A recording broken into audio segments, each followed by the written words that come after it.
There's a little bit of a footbridge here that they've put in this area. See the flowing water coming in. One of the warnings on the geocache is to protect yourself from ticks and chiggers and just insects in general. I can imagine that in the summer you're going to see a lot of that in here. The state park also, or the state forest also issues the same kind of warning. So just be prepared if you're coming out. Anytime, it's true of anything. Back up ahead there.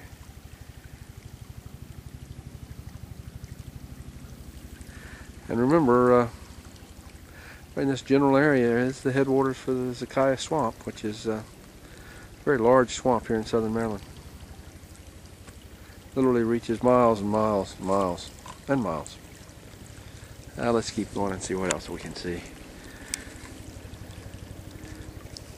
We're in Cedarville State Forest today. It's Thursday, March the 18th. It's about 11:15 now, 11:30. Temperature is well in the 60s. We're just getting out back, getting outside and seeing what we can see. Hope you're enjoying. Well, another footbridge. Stream's getting much bigger here, as you can see.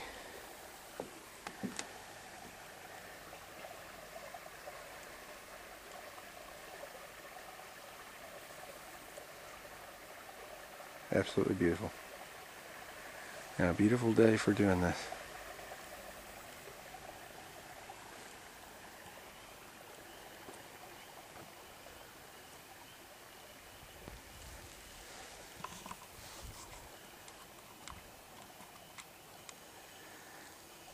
Get your kids out, get your family out. This is not a hard hike. Yeah.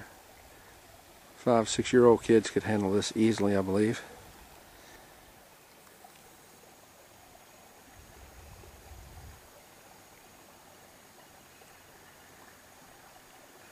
The Cub Scouts have had their summer day camp here a couple of times over in the camping area.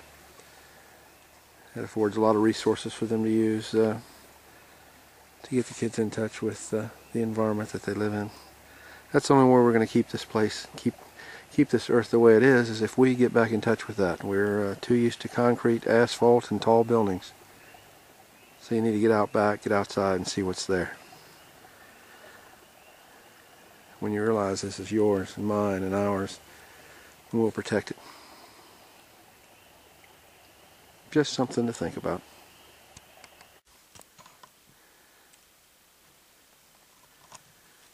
Look at the size of that tree. It is huge. Huge tree. Again, a little bit of change in terrain as we get away from the water.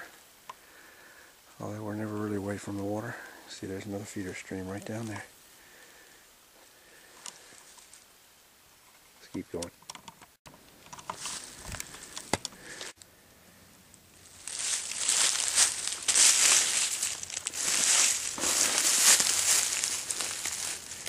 We found the geocache. Use our little GPS. This is another good reason for getting out back, getting outside, look around. These are a lot of fun. You never know what you're going to find in them.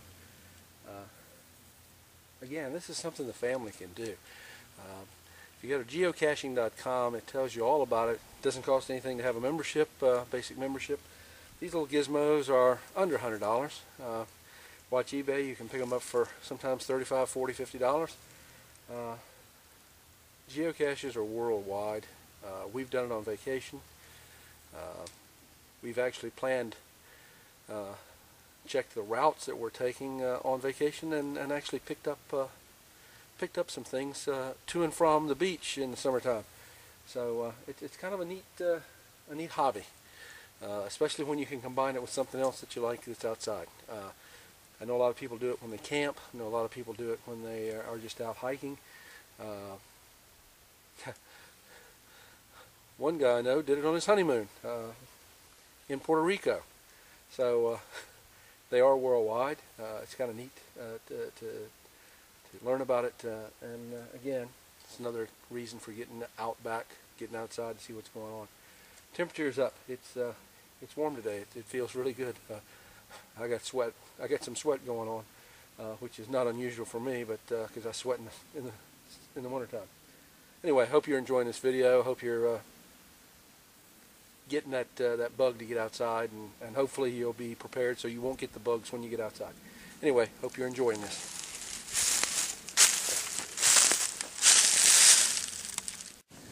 Alright, mission accomplished. We found the geocache, which was one of the reasons we came out here, but not the primary reason. It's great when you can do two things at one time. I'm going to start our trip back now. Continue the loop. By my estimates, we're about 2/3 the way around, so should be out of here in another 25-30 minutes at the most. Anyway, boy, I'm having a great time. It's a beautiful day. Chance to get out here and enjoy some of this stuff. Another one of the great resources here we have in southern Maryland, Cedarville State Forest. Make a point of taking some time this summer and getting out here with your family. Hope you enjoy it. Always remember, you won't know what's going on out back if you don't get outside, so get out there. Use the resources that we have so that you don't just complain about all those taxes you're paying. Have a good day. Well, we continue on our trail here. This is the Brown Trail.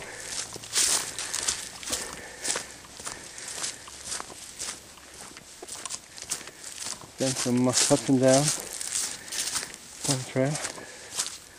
Sizable tree went down. Hard to tell whether it went down. And I doubt that it went down in all the rain and everything, but anyway, this year it may have been here for a while. Coming to some more huge trees. There are some, if you're into trees, there are some huge trees here. You can imagine how shady this is going to be once the leaves come back up.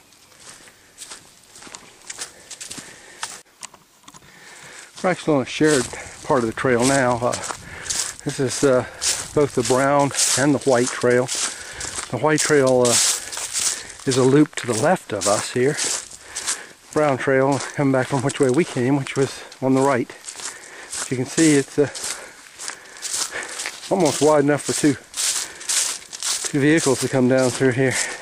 And you can see it is dry.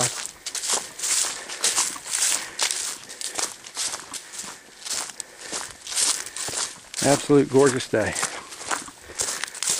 So what we've been doing is traveling the boundary back up there. Now we're cutting back down straight through towards the pond and where we parked.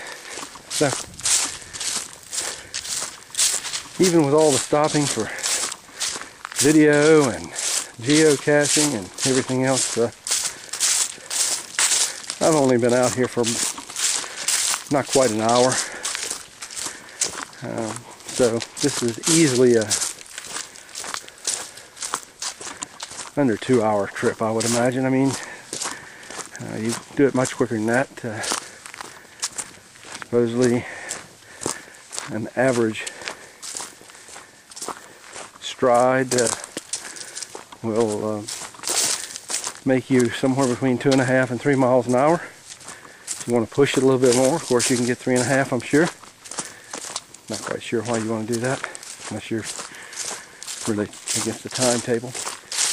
But if you stop and enjoy and everything else, well, then maybe you're going to get down to 2 miles an hour or a little less. Another one of the streams passing through here feeds pond again, and you can see the size of some of these trees.